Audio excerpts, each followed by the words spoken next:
a group of zombies appeared on the road, blocking the path of the vehicle. In the apocalyptic world, this was not a major concern, but 10K was alert and quickly jumped down to hide in the perimeter. Without much thought, Garnett led his team to get off the vehicle and clear the zombies. He didn't want the only car they had to be destroyed. Armed with a long knife, Roberta swiftly beheaded the closest zombie, but soon they realized something was wrong. The zombies' feet were chained, indicating that someone intentionally placed them there. Suddenly, the situation became clear. They had encountered a group of bandits who intended to rob them. The lead bandit grinned confidently, urging them to either surrender their weapons or die right there. Garnett hesitated, unsure whether to resist or not. Suddenly, 10K, who was hiding nearby, took action. The lead bandit tried to maintain composure, stating that if they engaged in a fight, both sides would suffer. He claimed that the sniper might kill one or two of them, but guaranteed that their group would be wiped out. Listening to the bandit's threat,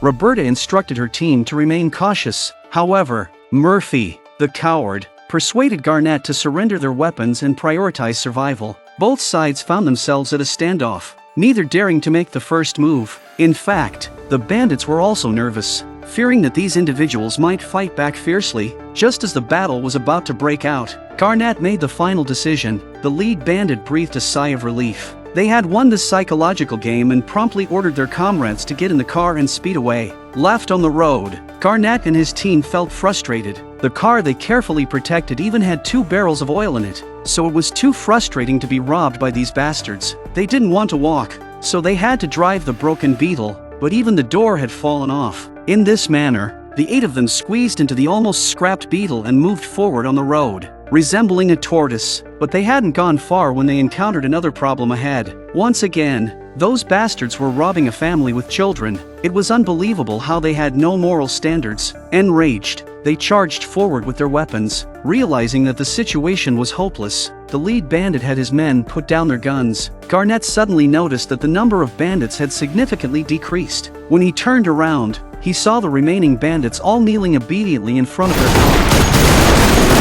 The sudden turn of events caught Roberta and the others off guard, until the man pointed his gun at them and told them to put it down again. What kind of situation was this? As it turned out, that seemingly weak family were also bandits. Considering their earlier assistance, they didn't immediately kill them. They drove off in their car. The mood of the X-team was extremely gloomy. It had been an utterly terrible day. Roberta also felt that nothing had gone right today. The small Beetle car continued its journey. After traveling for another 5 minutes, Doc signaled Roberta to stop. There was another new development ahead. They saw the family again, but they were dead, being eaten by zombies. They had no idea what had happened. It's a weird road. Meanwhile, in the Arctic Command Center, Citizen Z was using social software to track down a person, Addie. Ever since hearing Addie's voice last time, Citizen Z had been deeply captivated by her. Just as he was immersed in studying the information, a call signal appeared on the large screen. Upon opening it, he saw that it was Garnett and the others. They'd found a device on the side of the road,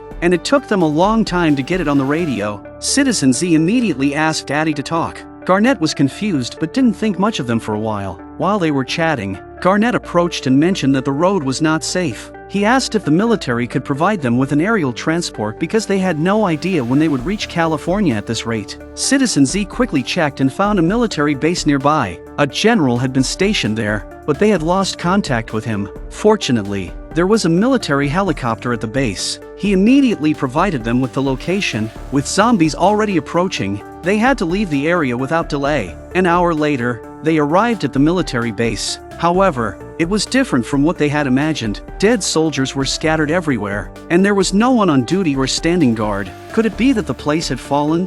Suddenly a man with a gun asks what they're doing here. Garnett stated their National Guard identity and explained that they were on an important mission from the Central Command, seeking to borrow a helicopter from General McCandles, but the soldiers scoffed and mocked them, stating that General McCandles was busy commanding the East Coast operations and had no time for a ragtag civilian guard. Roberta held her tongue and told him how important Murphy was to the research. The soldier fell silent, realizing that this was beyond his authority. He then spoke up, saying that if they wanted to see General McCandles, They needed to show some sincerity, such as valuable painkillers or antibiotics. Doc had no choice but to bring out his best OxyContin, but the soldier was incredibly greedy and one pill was not enough. Doc could only suppress his temper and hand over a few more, but he didn't expect the soldier to swallow them. They cursed in their hearts. They thought the medicine was for treating the wounded, but they didn't realize that the soldier was a drug addict. As the soldier indulged in the drugs, he led them to the entrance and used the radio to communicate with General McCandles. But General McCandles, lacking any manners, responded with profanity and told them to get lost. Garnett tried to argue and explain the importance of their mission, but he was once again rejected. Doc was furious that the soldier had taken his medication in exchange for this, and said he was going to hit the soldier. Just as Garnett shouted Doc's name, General McCandles misheard it as the pronunciation of the word doctor. Garnett, seizing the opportunity, played along and indicated that Doc was indeed their doctor. General McCandles' attitude suddenly changed, and he instructed Doc to treat the injured soldier. Afterward, Doc, carrying a medical bag, entered the building, which surprisingly had an elevator. He's not really a doctor, but when he was younger Doc used to do a lot of drugs and knew a lot about them. Just as Doc was grumbling, the elevator stopped, and the doors opened to reveal General McCandles aiming a gun at him. General McCandles rolled up his pants, revealing that he himself was the injured soldier. Doc looked at it and saw a nasty wound, not from a zombie bite but not good either. General McCandles clung to a glimmer of hope and asked if Doc could save his leg. Shaking his head, Doc indicated that there was no other option. The virus had already started to spread, and amputation was the only choice. He used the butt of his gun to strike Doc and then threw him down a ventilation shaft. Luckily Doc grabbed a few of the tubes to save his life, but he looked down. If he fell from this height, he would basically be dead. He breathed a sigh of relief and at the same time seemed to smell a rotten odor. Surprisingly, there was a zombies next to him that scared him so much he almost let go. He think it was the last Dr. General McCandles was talking about. And downstairs, 10K was getting bored, resorting to shooting zombies. After another half hour Doc didn't come back and the rest of them were anxious. If they didn't agree to borrow the helicopter they would leave. At that moment, Cassandra signaled for everyone to be quiet. Sensing some sound, it was Doc, calling for help. He was terrified, facing the zombies that were dangerously close. They were even tugging at his clothes. Garnett realized that something had happened to Doc and directly coerced the soldier to lead the way. He prepared to lead the team inside to rescue Doc, while keeping 10K outside with a sniper rifle to guard against any zombies approaching. Soon, they all entered the elevator. According to the soldier, General McCandles resided on the top floor. However, during the elevator's ascent, Murphy became extremely fearful. He had a significant phobia of enclosed spaces. Roberta slapped him to bring him back to his senses. Meanwhile,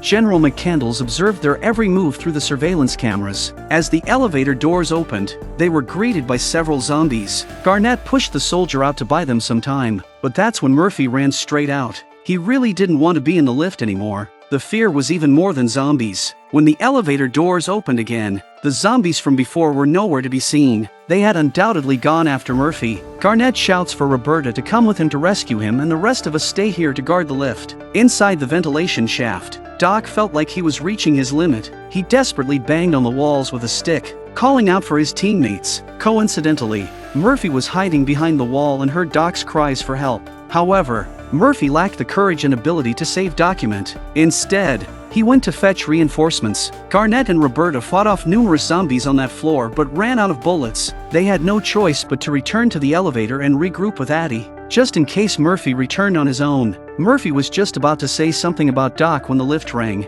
They immediately took up their weapons on guard, but there was nothing inside. But when the doors opened, there was nothing inside. At that moment, they heard the growls of zombies approaching from behind. Their footsteps heavy. Emerging from the shadows was a towering, muscular zombie, standing over 2 meters tall. Now Garnett and Roberta were out of bullets. Mac pulled out his handgun from his waist and rushed forward, firing 3 consecutive shots at the zombies' heads. But it doesn't have the slightest effect on the evolved zombies, and instead Mac is lifted up by the zombies by the neck. Garnett first froze for a couple of seconds but quickly reacted and rushed forward to save Mac. He launched a series of strikes towards the zombies' heads from behind, but even after hitting them more than 10 times, he couldn't kill zombies. The zombies seemed to have some intelligence and actually pulled on Garrett's hand and wouldn't let go. Addie swiftly pushed the zombies into the ventilation shaft, ensuring that the explosion wouldn't affect their current floor. Having resolved the crisis, They all breathed a sigh of relief. But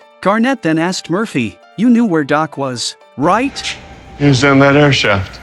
Everyone fell silent, and the atmosphere grew heavy. Addie felt particularly guilty as she had pushed the zombies down. After several tense seconds, Garnett adjusted his mood and urged them to continue searching for General McCandles. It wasn't the time to dwell on sadness. Soon, they find the conference room where the zombies are sitting in their seats. General McCandles was pretending to give orders through a radio, but in reality, everyone else was dead, and he was the only one left. As General McCandles saw the group approaching, he immediately picked up a rocket launcher and aimed it at them. He awkwardly laughed, saying it was just a joke. Garnett reiterated the importance of escorting Murphy, as it was crucial for saving humanity. They needed to reach California to develop a vaccine. Right now they need his helicopters to get there. General McCandles laughed and said, "Why didn't you say so earlier?